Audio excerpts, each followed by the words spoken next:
When Desi Arnaz first asked me to appear as Lucy's next-door neighbor and best friend, we became two of the best-known families in America. I went out on that stage as Vivian Vance. And do you know, to this day, some people still think of me as Mrs. Fred Mertz. Behind the endless laughter of I Love Lucy, the groundbreaking sitcom that defined an era of American television, stands a face audiences never forgot: Vivian Vance. On screen, she was the witty, devoted Ethel Mertz, Lucy Ricardo's loyal companion. Yet beneath the plain makeup, frumpy costumes, and familiar frowns was a complex woman whose life stretched from childhood artistic ambitions and painful marriages to clashes with colleagues and silent battles with illness. Vivian Vance was never just Lucille Ball's shadow. She had been a gifted stage actress, the first woman ever to win an Emmy for Best Supporting Actress, and a witness to innovations that reshaped the modern sitcom. But the road to that recognition was not paved with roses. It was lined with sacrifice, heartbreak, and private tragedies that were never fully told. Her story is, at its core, about the price of laughter. Vivian Vance made millions of American households happier night after night, while she herself faced loneliness, pressure, and Hollywood's harsh demands. And perhaps the most haunting paradox of all is this: she gave joy to everyone, except herself. To understand why Vivian Vance became one of the silent souls of I Love Lucy, we have to go back, far back, to her early years in Kansas. For every choice, every wound, and every ounce of resilience she carried later in life was rooted in that harsh childhood. Vivian Roberta Jones was born on July 26, 1909, in the small town of Cherryvale, Kansas, into a large family steeped in strict Methodist tradition. From an early age, she lived under an atmosphere of rigid discipline, where any passion for the arts was seen as alien, even sinful. Her conservative and distant mother constantly extinguished the little dreams of her daughter, refusing to believe that acting or singing could ever provide a real path in life. That rejection planted in Vivian a deep sorrow, but it also gave rise to a quiet determination. The more she was forbidden, the more she longed to stand on stage, to transform herself, and to let her own voice be heard. Vivian's childhood was further haunted by illness.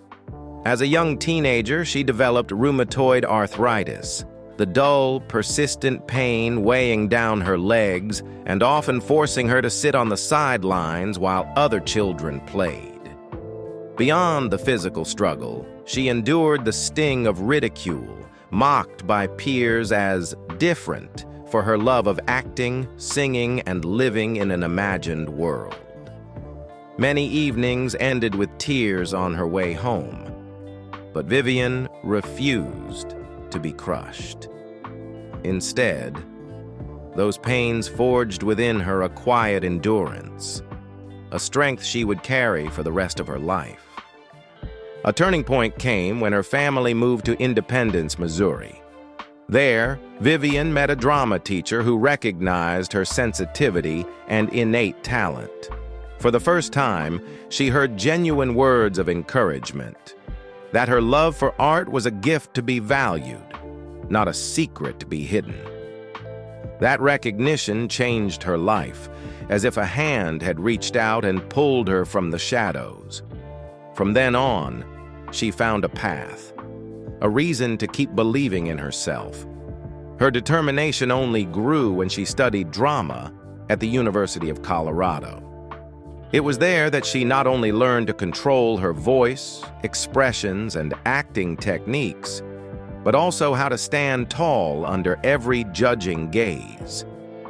On the university stage, the timid girl from Kansas transformed into a vibrant performer, capable of making people laugh, moving them to tears, and most importantly, asserting her own presence. From small roles in student productions, Vivian began to realize that art was no longer just a faraway dream, but a destiny. Those early years, shaped by family rigidity, the torment of illness, and society's scorn, engraved in Vivian a powerful yearning to live fully. It was the hunger to step out of the shadows and into the light, to prove that the limits imposed by others could never bind her forever. Out of those fragments of a childhood marked by darkness, the soul of an artist was born. A woman strong enough to face the brutal pressures of Hollywood and resilient enough to turn it all into laughter for millions of viewers. From the moment she found her confidence in those drama classes in Colorado, Vivian never looked back.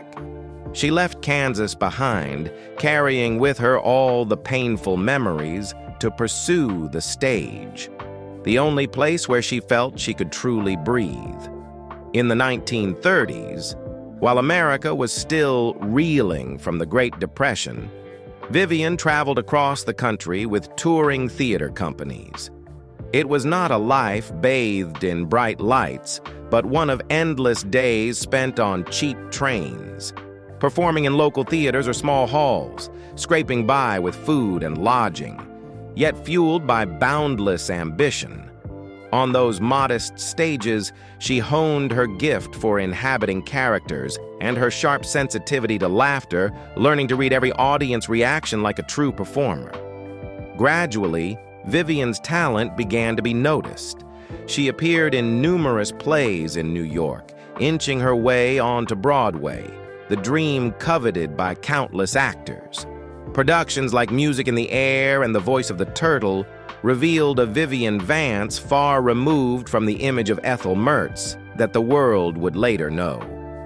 Youthful, charming, confident, and always capable of holding the audience's gaze. Her fellow actors and critics alike acknowledged her sharp comedic timing and her seamless ability to shift between comedy and drama without strain. Yet, even though the stage granted her recognition, Vivian's life was anything but easy. Broadway was fiercely competitive, and the lead roles were often reserved for the biggest names, leaving her to survive on supporting parts. At times, she ventured into film, appearing in a handful of movies, but none made a significant mark. Hollywood at that time was an unforgiving world, and for a woman from Kansas with no powerful backing, breaking into the ranks of stars was nearly impossible. Instead of giving up, Vivian remained patient with the stage. She understood that every role, no matter how small, was a chance to train, to prove her ability. In the eyes of New York audiences, she gradually became a familiar presence, not a dazzling star, but a reliable actress who could always be counted on to deliver. That persistence prepared her for an unexpected turning point, one that would open an entirely new door.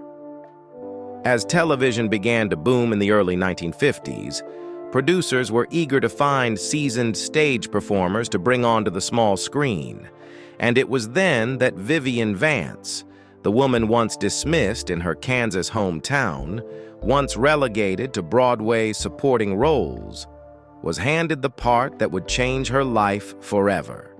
Ethel Mertz in I Love Lucy. It was precisely her persistence on the Broadway stage that brought Vivian Vance to a turning point she could never have imagined. As American television began to emerge as a cultural phenomenon, producers were looking for seasoned stage performers to bring freshness to the screen. In 1951, the opportunity arrived. Vivian was cast as Ethel Mertz, the neighbor and best friend of Lucy Ricardo in a new sitcom called I Love Lucy. This was not just a role, it was both a sentence and a gift of destiny, lifting her from a little-known stage actress to a familiar face in every American household. From the moment the I Love Lucy contract was signed, the The casting of Vivian Vance as Ethel Mertz, wife of Fred Mertz, played by William Frawley, became a subject of gossip. On paper, it was a perfect pairing for sitcom humor. But off-screen, the 22-year age gap between them proved a gulf too wide to bridge. Vance, just over 40, still retained her youthful charm, while Frawley, already in his 60s, bore thinning hair, a heavy belly, and a weathered face marked by years of drinking. To Vivian, the idea of playing the loving wife of such an older man felt forced.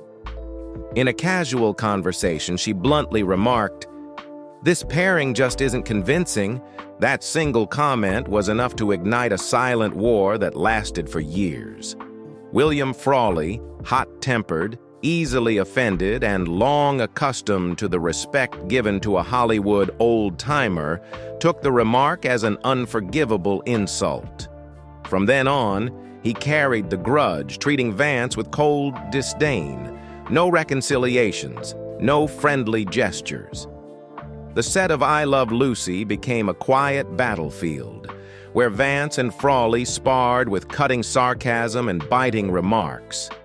Fellow cast members often witnessed the tension, watching them maintain professionalism before the cameras, only to turn away the moment they stopped rolling.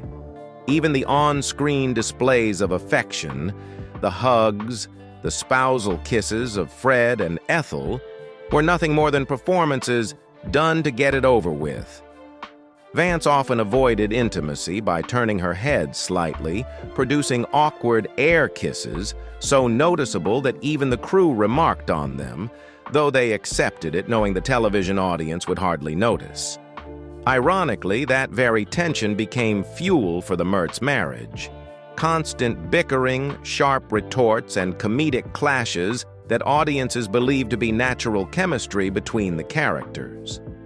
CBS, recognizing the popularity of Fred and Ethel, once proposed a spin-off series for the couple. William Frawley was eager, seeing it as perhaps his last chance to take center stage, but Vivian Vance stood firm and flatly refused. She made it clear she would never work with Frawley again unless Lucille Ball or Desi Arnaz were there as mediators. Her refusal killed the project and deepened the already unbridgeable rift. The animosity lasted until the end. When William Frawley died in 1966, a story spread through Hollywood that further stoked the legend. Upon hearing the news, Vivian Vance raised a glass and coldly declared, "Champagne for everyone." Whether truth or mere anecdote, the tale etched itself into public memory as one of the bitterest feuds in American television history. In stark contrast to that dark relationship, Vivian's experience with Lucille Ball unfolded into something far more complex. As both star and producer, Ball was famous for her perfectionism and for controlling every detail, from timing and movement to the appearance of her co-stars. For Vance, this meant constant pressure.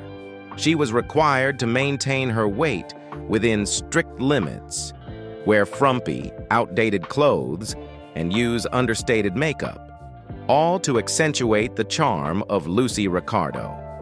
For a woman who had once been a graceful Broadway actress, this was a painful blow. Yet instead of rebelling, Vance endured it, knowing this was the price of survival in the unforgiving machine of Desilu. The early years were filled with pressure. Rehearsals stretched late into the night, followed by recordings in front of live audiences, where even the smallest mistake could ruin an entire episode. Desilu, the company run by Lucille Ball and Desi Arnaz, controlled everything from costumes to the cast's lives outside the studio. Vance often felt drained, struggling to keep pace with Lucille Ball while bearing the responsibility of providing the foundation for Lucy's antics to shine. And yet, within that relentless grind, something unexpected took root. What began with caution grew into respect. and eventually blossomed into a deep friendship. Amid the backstage tension, the weight pressures, and the exhausting nights of rehearsal, Vivian Vance came to see in Lucille Ball not just control, but a creative fire worthy of admiration. From there, the two bonded, not only as colleagues, but as soul friends. It was a bond that lasted until the very end of Vivian's life. Amid that tense backstage atmosphere, I Love Lucy unexpectedly exploded into a cultural phenomenon like nothing before it. Each episode brought millions of American families to their television sets, laughing at Lucy Ricardo's antics and the perfectly timed banter of her faithful companion, Ethel Mertz. In stark contrast to the coldness between Vance and Frawley behind the scenes, on screen they, together with Lucille Ball, created a seamless world of comedy, and the audience believed in it completely. In 1954, Vivian Vance made history when she became the first supporting actress ever to win an Emmy, a milestone not only for herself, but for women in television. As Ethel, with her wit and sharp reactions, she forged a legendary chemistry with Lucy, setting the template for female comedic duos that would influence countless sitcoms to come. No one saw her as an obscure Broadway actress anymore. She had become a household name across America. Yet that glory was a double-edged sword. The spotlight that illuminated Ethel Mertz also cast a shadow over every other opportunity for Vivian Vance. Hollywood began to see her only as Lucy's funny friend, a sidekick who was irreplaceable, but also incapable of breaking free. She was typecast. Every offer revolved around variations of Ethel, witty, enduring, always serving as the foil for someone else's shine. For an actress seasoned by the stage and eager to test her range, it was a cage that left her sleepless many nights.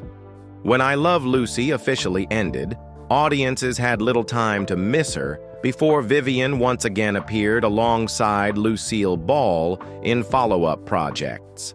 First came the Lucy Desi Comedy Hour, 1957 to 1960, a series of specials that reunited the original cast for new scenarios. Here, Vance reprised Ethel, but her weariness with the character began to show. She adored Lucy and cherished their friendship, but deep down, Vivian knew she had to step out of that overwhelming shadow if she ever hoped to be recognized as an independent actress. By 1962, that chance appeared in The Lucy Show. This time, she was no longer Ethel Mertz, but Vivian Bagley, a divorced woman raising a child. In early 1960s America, where television usually shied away from sensitive topics like broken marriages, this was a bold, even revolutionary step. Vivian Bagley became one of the first divorced women ever depicted on television, and Vance infused the role with charm, humor, and authenticity. Audiences laughed with her, but also empathized. Many critics argued that this role helped change the way the public viewed independent women, paving the way for greater diversity in how female characters were portrayed on TV. Even so, the chains of typecasting did not disappear. No matter how hard she tried to carve out a new identity, audiences and the industry still saw her through the lens of Ethel. Off-screen, strangers continued to call her Ethel, a link so strong that it rendered her attempts to escape the image nearly impossible. By the late 1960s, Vance was once again by Lucille Ball's side in Here's Lucy, 1968 to 1974. Audiences still adored their interplay, and their bond was considered inseparable. Wherever Lucy appeared, fans expected to see Vivian. Yet, this loyalty also locked her in a circle. No matter the character's name or situation, the public always connected her back to Ethel. In an interview, Vance once admitted that she was grateful to Ethel Mertz for bringing her name into millions of homes. But she also felt like being trapped in a dress that was too tight. That confession revealed the deepest conflict of her career, loved by the world, but at the cost of her creative freedom and the chance to stretch into different roles. The glory of I Love Lucy had both elevated her to the peak and imprisoned her in an invisible cage. And behind the smile she wore on screen, Vivian Vance lived with a bitter truth. No matter where she went or what she did, the world would always remember her only as Ethel, the dowdy woman in plain clothes, standing in the background, setting the stage for Lucy Ricardo's laughter. Even though the shadow of Ethel Mertz loomed over her entire career, Vivian Vance did not completely confine herself to that single role. After securing her name alongside Lucille Ball on television, she continued to seek opportunities in other projects, even if none would ever carry the same weight. In film, Vivian Vance left only the faintest traces, like scattered notes in a symphony that truly belonged to television. She tested the waters with The Secret Fury, 1950, a psychological crime drama starring Claudette Colbert and Robert Ryan. In it, Vance played a small supporting role with little room to shine, but it was her first chance to set foot in the vast world of Hollywood, a place so many stage actors dreamed of, but few were lucky enough to enter. A year later, she appeared in The Blue Veil, 1951, a tearjerker about a woman's suffering and loss. Once again, Vivian's name appeared modestly near the bottom of the cast list, leaving no lasting impression. It was not until the mid-1970s, when she was already a familiar face on television, that she had another chance to return to the screen in The Great Houdini, 1976, a TV movie dramatizing the life of the legendary magician Harry Houdini. Even then, Vance's role was more of a touch of color than a defining part, adding texture to the film but not enough to be remembered as her own distinct mark. Television, by contrast, was where Vivian Vance truly found her second home, a place where audiences always welcomed her back with open arms. Beyond the series she shared with Lucille Ball, Vance found chances to shine in several other popular shows of the era. She appeared in Love, American Style, 1969 to 1974, a hit romantic comedy anthology where each episode told a standalone story, and her presence always gave viewers the warm sense of seeing a familiar face again. On Rhoda, 1975 to 1978, a spin-off from the wildly successful Mary Tyler Moore Show, Vance left her mark through guest roles, proving that even past her peak, she could still command attention with only a few brief scenes. She also joined The Great Houdini television production in 1976, reflecting the industry's continued belief that Vivian Vance's name was still a guarantee of emotional connection with viewers. Beyond acting, Vance was a frequent guest on game shows and talk shows, where she freely shared behind-the-scenes stories from I Love Lucy. With her sharp wit and lively storytelling, she filled studios with laughter as though transporting audiences back to the 1950s, sitting in their living rooms, turning on the TV, and seeing Ethel Mertz once more. These conversations, however brief, carried the power to rekindle collective memory, and in that way, Vivian Vance remained an unshakable part of American television culture.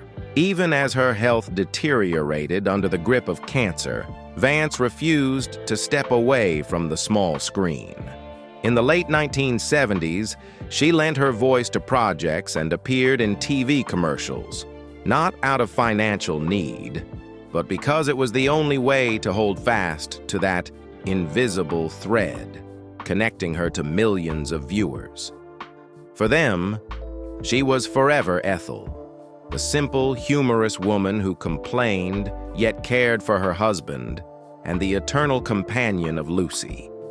No matter what other roles she took on, the public continued to call her Ethel, the most affectionate way to preserve Vivian Vance in memory.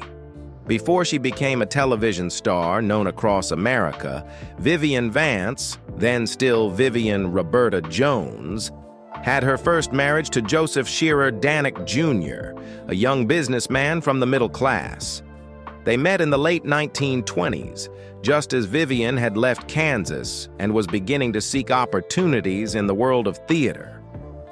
In those early uncertain days in a new city, Joseph appeared to her as a steady presence, mature, courteous, and seemingly far safer than the unpredictable artistic path Vivian was pursuing. At first, their relationship carried the air of a classic romance, a young, successful man drawn to a charming woman with a distinctive allure and a sweet Southern voice. Joseph was captivated by Vivian's fierce artistic ambition, while she found in him the stability her turbulent youth had never provided. It wasn't long before they married, 1931, with the expectation that the union would bring Vivian a secure home and Joseph a respectable, devoted wife. But once married, their differences became stark. Joseph wanted a traditional partner, someone to stay home, tend the household, bear children, and embrace a conventional lifestyle. Vivian, however, with her growing passion for the stage, could not abandon rehearsals, late nights in the theater, and her drive to prove herself as an actress. Each time Vivian stepped out dressed for a performance, Joseph felt the gap between them widen. The couple had no children, and that absence deepened the divide. For Joseph, it was a disappointment. For Vivian, a silent wound. The longing to be a mother was always there, but her career, her fragile health, and her husband's pressures made it impossible. Silent dinners, reproaches about her foolish passion, and nights when Vivian returned home late from the stage all gradually turned their marriage into a burden. Eventually, when the differences proved irreconcilable, they chose to part ways. Vivian left her first marriage carrying deep emotional scars. She stepped out of the role of traditional wife and plunged further into the world of theater, as if the stage were the only place where she could find true validation. As for Joseph, he virtually disappeared from any record connected to Vivian's later life. That first marriage ended quietly, without scandal, yet it left a bitter lesson that artistic ambition and the dream of domestic happiness sometimes cannot coexist. And in Vivian Vance's case, she chose the stage, even at the cost of her earliest attempt at love and marriage. After her first marriage ended, Vivian Vance was still young, full of ambition, but also carrying the scars of heartbreak. She didn't want to be seen as a woman who had failed, and it was during this time that she met George Nathan Koch, a young businessman, well-groomed, soft-spoken, and seemingly the picture of stability she thought she needed. At first, George was nothing like Joseph Shearer Danick Jr., her first husband. He was attentive, courteous, and proud to be seen with a beautiful young actress. For Vivian, after years of quarrels and disappointments, the experience of being listened to and valued felt like refreshing rain. Their relationship progressed quickly, and before long, they decided to marry. The wedding was simple, quiet, with no trace of artistic glamour. Vivian believed she had chosen wisely this time, a man who could be a safe harbor, allowing her to nurture her love for the stage while still having a warm home. In the beginning, George promised to support her career as well. But marriage did not follow the path she had dreamed of. George soon revealed very traditional expectations.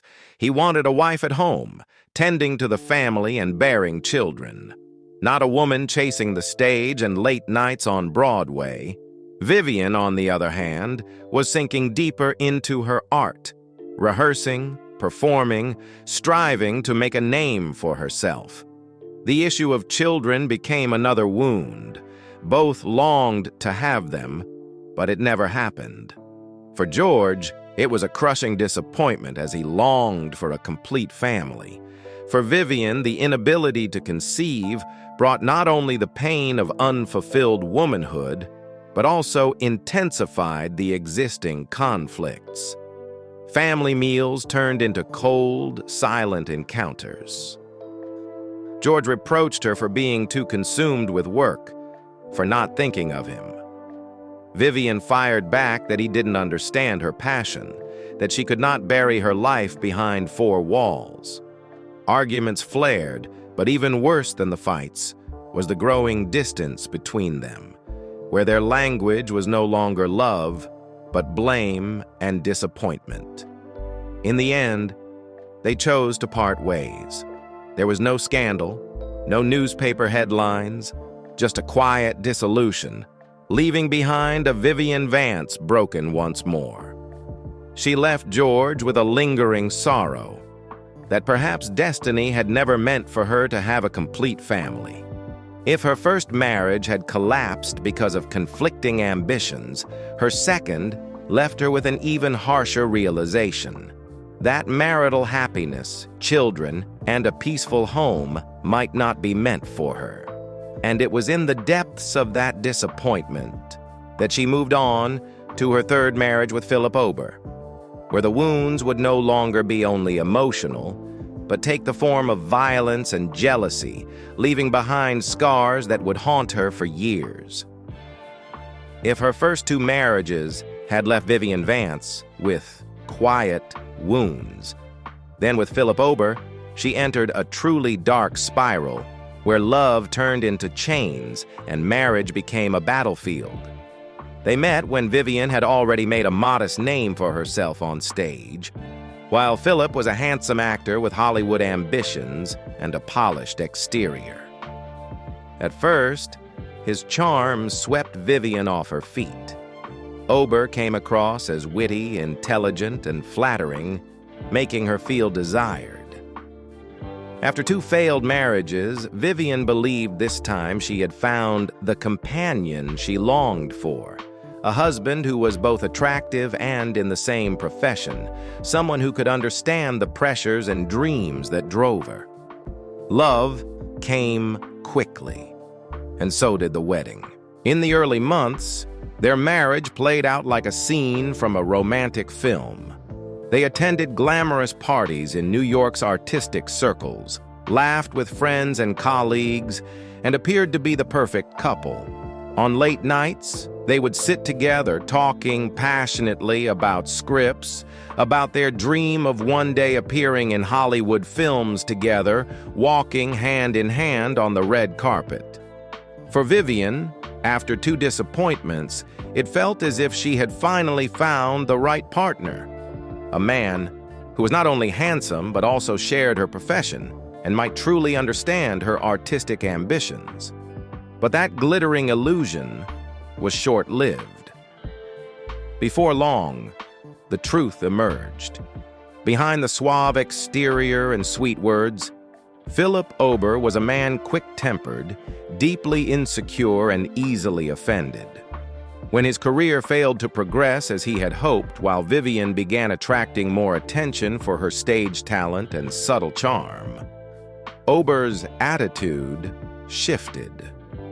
What started as joking remarks tinged with jealousy turned into genuine resentment.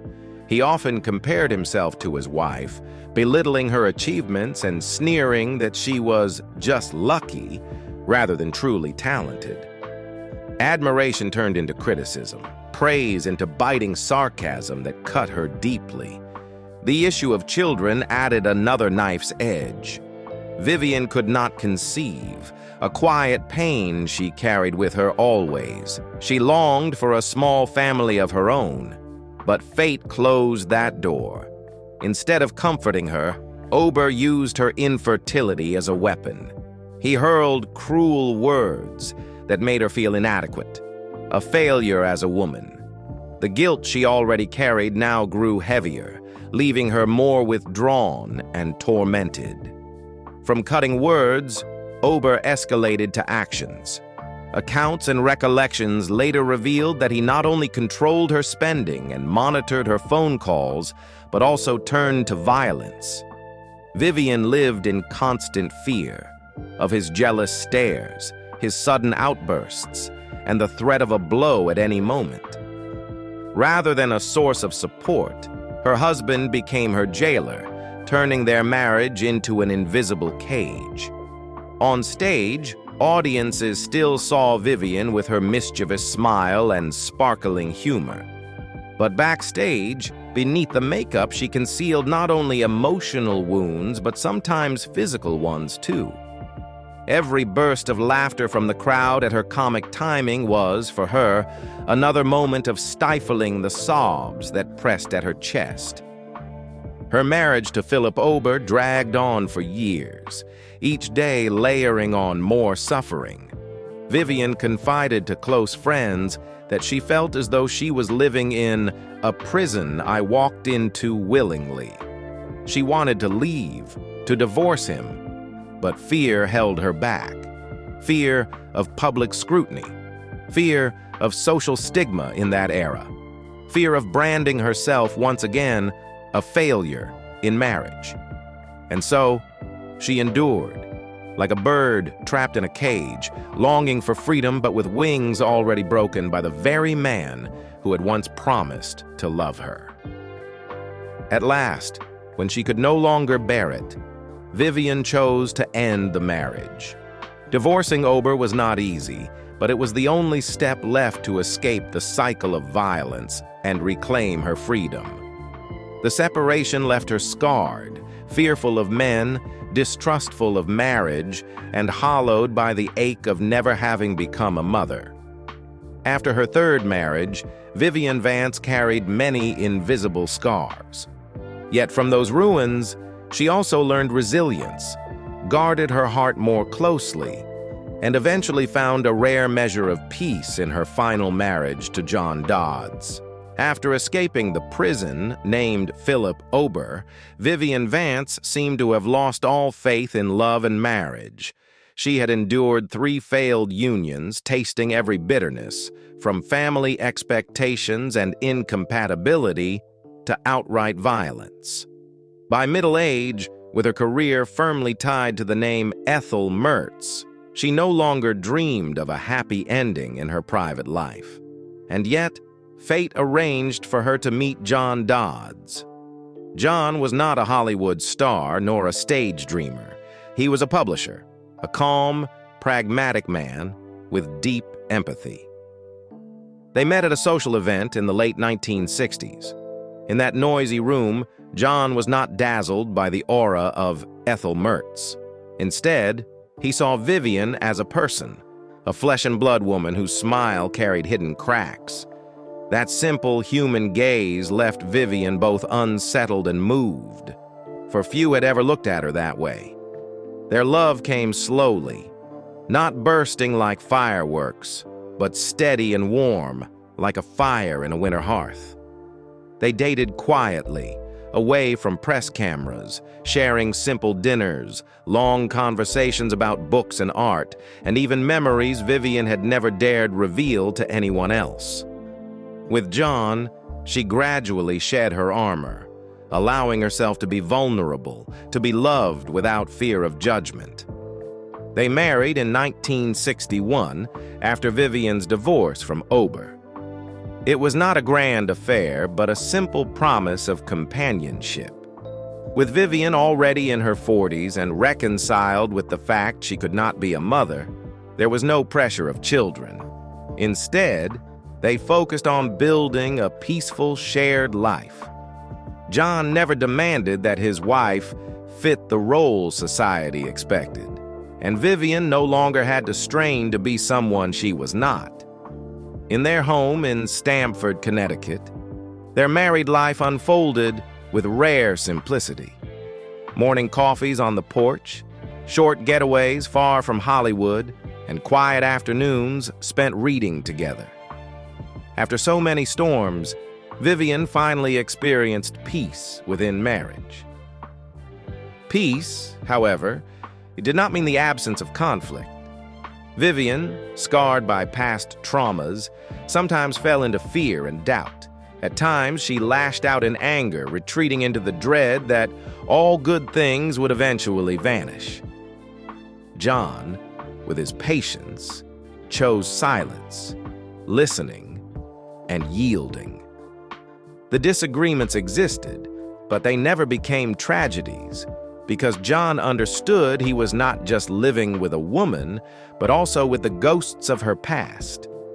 They had no children together, and that absence was both a sorrow and a release. Without the pressure to prove her worth through motherhood, Vivian learned to accept this emptiness as part of her life. She poured her love into nieces, nephews, friends, and her audience, whom she considered an extended family. Vivian's marriage to John Dodds lasted until the end of her life.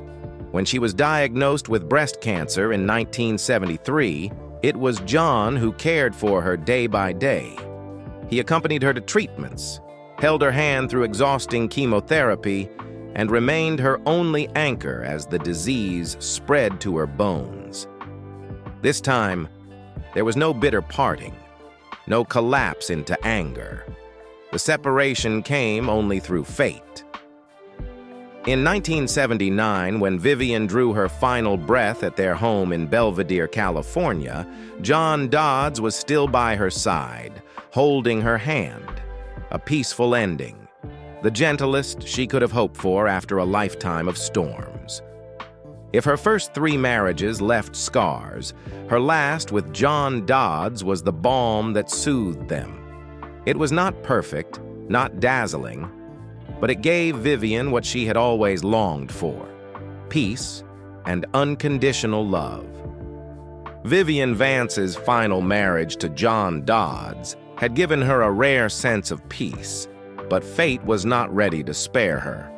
In 1973, doctors diagnosed her with breast cancer. At first, Vivian kept the news private, not wanting audiences to remember her as a despairing patient. She continued to accept small television roles and occasionally appeared in commercials. On screen, viewers still saw the bright smile and familiar wit of Ethel Mertz. But when the cameras stopped, her home became the place where she battled excruciating pain. Especially after the disease spread to her bones, her health declined rapidly, leaving her too weak to perform, and she was forced to withdraw quietly from the spotlight. During this time, John Dodds became her only anchor. He was both a devoted husband and a constant companion at every treatment. He cared for her meals and rest, enduring alongside her the long days as illness consumed her body. It was John's steady, patient love that gave Vivian a serenity she had never known in her 3 earlier marriages. Even more poignant, in her final months, Lucille Ball, her friend, colleague, and greatest confidant, visited often. The 2 women had once clashed professionally, but all conflict dissolved when they sat together, leaving only a bond of deep friendship. Lucy would come to Belvedere, sit by Vivian's bedside, and hold her frail hand. They reminisced about their glorious days, laughed over old bloopers, and wept together at the thought of parting. One witness recalled that during their last meeting, as Lucy left the house, she could not hide her anguish. Her reddened eyes and unsteady steps left an indelible image of one of Hollywood's rarest friendships. On August 17, 1979, in her small home in California, Vivian Vance quietly drew her last breath at the age of 70. At her side was John Dodds, her faithful companion, and the lingering presence of an unbreakable friendship with Lucille Ball. There was no noisy funeral, no crowd of cameras, only a quiet ending for a woman who had devoted her life to bringing laughter to millions. A life closed in silence, but leaving behind an echo that will never fade. Vivian Vance's legacy is not confined to the role of Ethel Mertz. It also lies in the way she helped open a new chapter for American television. When she appeared on I Love Lucy, Vivian became the first supporting actress ever to be honored with an Emmy, an extraordinary feat in an industry that traditionally celebrated only lead roles and glittering stars. That recognition was not just for her, but for all women performers who had long been overlooked on screen, proving that even a character standing on the sidelines could be the soul of a show.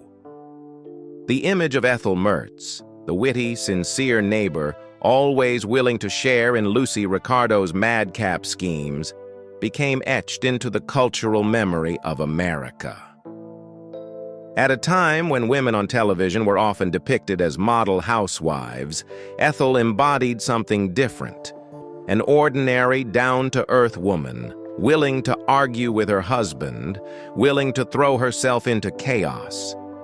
It was precisely this imperfection that made the character relatable and marked a turning point in how audiences perceived women on television. Vance's influence also showed in the roles that followed. When she played Vivian Bagley on The Lucy Show, she became one of the first divorced women ever portrayed on American television. A bold choice that helped shift societal conversations about marriage, independence, and women's autonomy.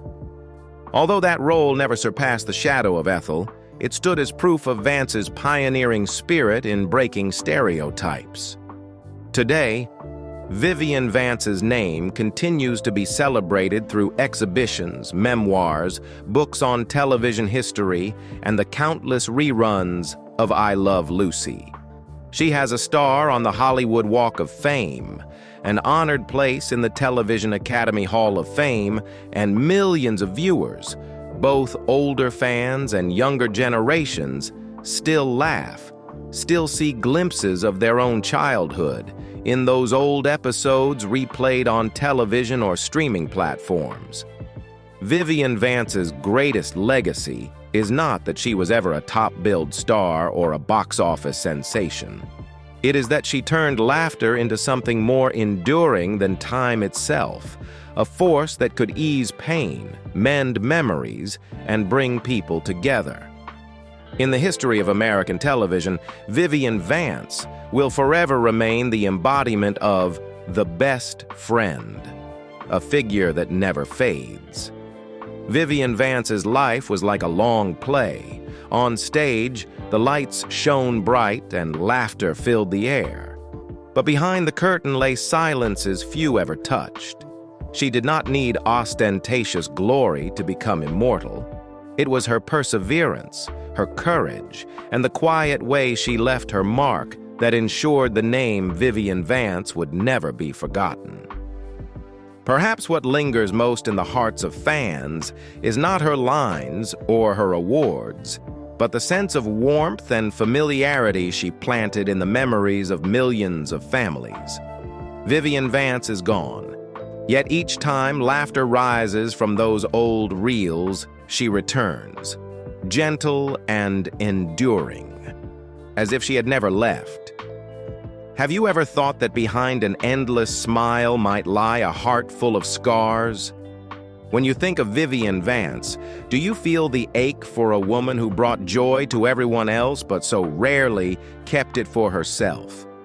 Share your feelings with us in the comments below, and don't forget to follow the channel so you won't miss more heartfelt stories about Hollywood's timeless icons.